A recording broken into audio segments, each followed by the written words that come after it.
నమస్కారం. జై శ్రీరామ్. భగవద్గీత 3వ అధ్యాయం 25వ శ్లోకం. సక్తః కర్మణ్య విద్వాంసో యదా కుర్వంతి భారత కుర్యద్ విద్వాంస్ తదా సక్తః చికీర్షో లోక సంగ్రహం. ఈ శ్లోకానికి అర్థం ఏంటి అంటే, అర్జునుడితో శ్రీకృష్ణ పరమాత్మ ఈ విధంగా చెప్తూ ఉన్నారు.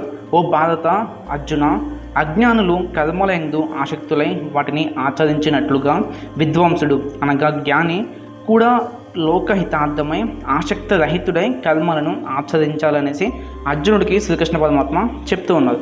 సింపుల్గా అర్థమయ్యేలా చెప్పాలంటే, అజ్ఞానులు అంటే మనమంతా కూడా కర్మ ఫలితాలు మన చేతుల్లో లేకపోయినా సరే మనం దానిని నమ్మకుండా అంతా మన చేతుల్లోనే ఉంది అన్నట్టు కర్మల యొక్క ఫలితాల మీద ఆసక్తి మమకారాలతో కర్మలను అయితే చేస్తూ ఉంటాం. కానీ వాస్తవానికి కర్మలు చేయడం మాత్రమే మన చేతిలో ఉంటుంది.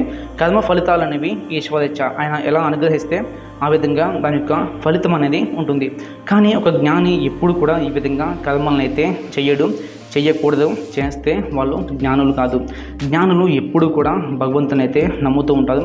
కాబట్టి వాళ్ళైతే కర్మలు చేస్తూ ఉంటారు. కర్మ ఫలితాల పట్ల వాళ్ళకైతే ఎటువంటి ఆసక్తి ఉండదు.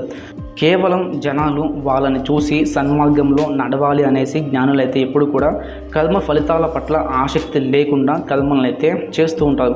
ఇక్కడ అర్జునుడికి శ్రీకృష్ణ పరమాత్మ ఇంకొక మాట కూడా చెప్తూ ఉన్నారు. అర్జున, నువ్వు ఉన్నది ధర్మయుద్ధం. ఈ యుద్ధం పట్ల నువ్వైతే వాటి యొక్క కాన్సిక్వెన్సెస్ని అంటే ఫలితాలను అయితే ఏమీ చూడొద్దు. ఇప్పుడు నువ్వు చేసే ఈ ధర్మయుద్ధాన్ని నువ్వు కనుక ఈ ఫలితాల పట్ల ఆసక్తితో దీన్ని చేయకుండా ఉన్నావంటే లోకంలో ఆ ధర్మం అనేది పెరిగిపోతుంది, ధర్మం అనేది నశిస్తుంది. కాబట్టి ఫలితాల పట్ల ఆసక్తి లేకుండా ఈ యొక్క ధర్మయుద్ధాన్ని చెయ్యి అనేసి అర్జునుడికి శ్రీకృష్ణ పరమాత్మ చెప్తూ ఉన్నారు. ఇది ఈ యొక్క శ్లోకానికి అర్థం. ఎలాంటి మరిన్ని శ్లోకాలు తెలుసుకోవాలనుకుంటే మన పేజ్ని అయితే ఫాలో అయిపోండి, ఛానల్ అయితే సబ్స్క్రైబ్ చేసుకోండి. కామెంట్ సెక్షన్ అనేది మీకోసం ఓపెన్గా ఉంది. మీ యొక్క విలువైన అభిప్రాయాన్ని కింద కామెంట్ సెక్షన్లో కామెంట్ చేయండి. జై శ్రీరామ్.